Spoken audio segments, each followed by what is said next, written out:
All right, today we're jumping into a new front in a war that, honestly, you're probably fighting every single day, whether you even realize it or not, and that's the battle for your attention. So, let me ask you something, straight up. That phone in your pocket, the one you take everywhere, is it actually working for you? Is it helping you get done what you want to get done? Or does it feel like it's working against you? You know the feeling, right? It just pulls you down these rabbit holes you never meant to go down, and suddenly you're looking up and it's like, wait, where did the last hour go?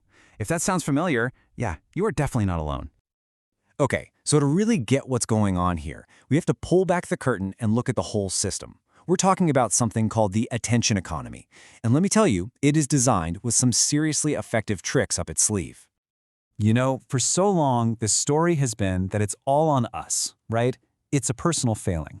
Just have more willpower. Just turn it off. But what if it's not about your willpower at all? What if the entire game is rigged? What if the deck is stacked against you from the very beginning, by the design of the tech itself? And this really shows you the two sides of the coin. Over here, you've got the tech built specifically to exploit your attention. We're talking about that infinite scroll, which, by the way, uses the same psychological hook that makes slot machines so addictive. Then you've got the endless fire hose of short-form videos and those notifications that are designed to make you feel like you're missing out. But on the other side, that's the goal, right? Protecting our attention. So we can actually be intentional, so we can focus and make some room for the stuff that actually matters.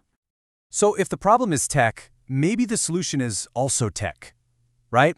There's this new way of thinking that's bubbling up. And the idea is, look, instead of trying to go head-to-head with a supercomputer using just your willpower, which is a losing battle, let's be honest, maybe we should fight tech with tech.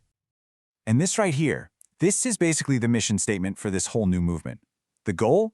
To build technology that's just as good at protecting your attention as social media is at exploiting it. It's literally a technological arms race for your mind. So we're finally moving past this idea of just trying harder. A whole new kind of defense is being built, and the key thing is, it's designed to work for you, not for some advertiser and not for a platform's bottom line. Okay, so what does this new defense actually look like in practice? Well, the core idea is something called an intentionality layer. I know, it sounds a little technical, maybe a bit jargony, but the concept itself is actually super intuitive. Think about it like this. Right now, the internet is filtered for you by algorithms, and their only goal is to keep you scrolling, to keep you engaged. Well, an intentionality layer completely flips that script. It's a filter that you control based on your goals. You get to decide what's a good use of your time, and the tech's job is to help you stick to that. So here are the nuts and bolts. Imagine you have a personal digital agent, kind of like a smart bodyguard for your attention, and it's always working for you. It sits right at the network level of all your devices, so it sees all the data coming in and out. And then you just give it simple rules in plain English. You could say something like, hey, from 9 to 5, block all social media feeds. Or, after 10 p.m., no online shopping. And bam, it just enforces those rules across your phone, your laptop, your tablet, everything. Okay, so that's the theory. But how does this thing actually work? How does it protect you from all those distractions we face every day? The real magic here is that it's proactive, not reactive. See, first, you set your intentions. You decide what you want your focus to be on. Then, this agent just works quietly in the background. And it's not just some dumb website blocker, it's actually looking at the data itself. So when it sees the telltale signs of, say, an Instagram feed trying to load or a YouTube video about to autoplay, it just snips it. It stops that specific thing from ever even reaching your screen. The distraction is gone before you even know it's there. And you can see how this is so much bigger than just another productivity app. This is a fundamental shift in how we relate to the internet. We go from being these passive consumers, just constantly reacting to whatever the algorithm throws at us, to becoming the active architects of our own digital worlds. So let's zoom out. If this idea really takes off, what does the future look like? I mean, we could be looking at a very, very different and maybe a much quieter internet.